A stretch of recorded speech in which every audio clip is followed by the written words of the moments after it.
சீமான் எவ்வளவு பெரிய கில்லாடி, எவ்வளவு பெரிய அறிவாளி. 10 அடி அடிச்சு துரத்துக்கு வீசிட்டாரு விஜய. எப்பா சொந்த காலில் நடக்க முடியாம எம்ஜிஆரையும் ஜெயலலிதாவையும் ஊண்டுகோலை கொண்டு வரக்கூடிய நீ எல்லாம் ஜாதிவாரி கணக்கெடுப்பு பற்றி பேசுறியா? மலையாளி மேனன் எம்ஜிஆர் ஜாதிவாரி கணக்கெடுப்பு நடத்தல.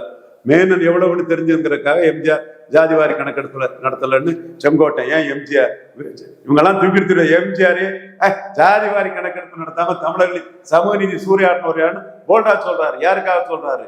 பறையர்களுக்காக சொல்றாரு, தேவேந்திர வேளாளருக்காக சொல்றாரு, வண்ணார் நாவிதர் குயவர் போன்ற சமூகங்களுக்காக சொல்றாரு, முத்தரேர் யாதவர் செங்குந்தர் விஸ்வகர்மா போன்ற சமூகங்களுக்காக சொல்றாரு. விஸ்வகர்மா சமுதாயத்தை சேர்ந்த என்னோட நண்பர் தர்மிக் அதுல தனுஷ்கரன் அதுல போயிருந்தேன், அந்த கோயம்புத்தூர் போயிருந்தேன். ஒரு பெரிய ஒரு வித்தியாசமான பிசினஸ் நண்பர் தனுஷ்கரன் கண்ணன் ஸ்டோர்ஸ் அவர் இன்ட்ரோடியூஸ் பண்றாரு. அப்போ அந்த இடத்துக்குள்ள வந்த ஒரு விஸ்வகர்மா சமுதாயம் எங்க சமுதாயத்தை எம்பிசியில சேர்த்து விடுங்க சார், நீங்க தான் எங்க சமுதாயத்துக்கு இருக்கிறீங்க சார்ன்னு அவர் மனம் பாராட்டு உங்க காலில் விழுந்து வணங்க தயாரா இருக்கும் சார். அப்ப அதெல்லாம் செய்யாதுன்னு சொல்லி போட்டோ எடுத்துட்டு போனாப்புல. காரணம் நம்ம இந்த சமூகத்தின் சமூக நீதியை எம்ஜிஆர் காலி பண்ணிட்டாருங்கிறத சீமான் போல்டா சொல்றாருங்கிறத நம்ம சொல்றோம். அவரு வன்னியர் போராட்டத்தோட ஜாதிவாரி கணக்கெடுப்பு நடத்தியிருக்கணும். எம்ஜிஆர் ஜாதிவாரி கணக்கெடுப்பு நடத்தாம வீரம் செலுத்த வன்னியர் போராட்டத்தை கோமாளிகள் போராட்டம் மாதிரி காட்டி விட்டாரு. அதோட விளைவு என்ன? இந்த சமூகங்களோட எழுச்சி 40 ஆண்டுகளாக பின்னோக்கி தள்ளப்பட்டிருக்குது. அதுக்கு யார் இன்னைக்கு பொறுப்பு? அதுக்கு பொறுப்பு ஜாதிவாரி கணக்கெடுப்பு நடத்தாத மலையாளி எம்ஜிஆர் தான் பொறுப்புன்னு அடிக்கிறாரு.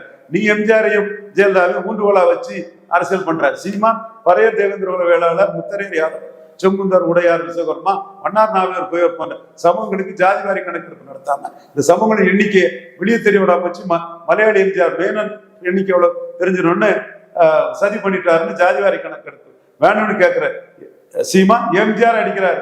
இது போல்னஸா ஊண்டுகோல் மாதிரி எம்ஜிஆர் தூக்கிட்டு செங்கோட்டையன் அவர் தூக்கி போடப்பட்ட பிறகுதான் போய் சேர்ந்தாரு. அவரு 2000 ரூபாய் ஓட்டு கொடுத்தவர் ஊழல் அவரு வச்சுக்கிட்டு எம்ஜிஆர் பேரை சொல்லிக்கிட்டு அலைகிற ஒரு கோலத்தனமான விஜய் லீடரா பார்ச்சூன் ஃபேவர்ஸ் பிரேவ்னு எம்ஜிஆர் ஜெயலலிதா ஊழல்னு ஜாதிவாரி கணக்கெடுப்பு எம்ஜிஆர் எடுக்காம தமிழ் சமூகங்களுக்கு அநீதி இழைச்சார்னு சொல்லக்கூடிய சீமான் லீடரா பாருங்க. கமலாசன் 2.0 மாதிரி விஜய் போவாரு, சீமான் எமர்ஜ் ஆவார். விஜய் சீமான் கம்பாரிசன். இந்த மக்கள்லாம் நமக்காக எம்ஜிஆரே அடிச்சு தூக்கி வீசினான் சீமான்.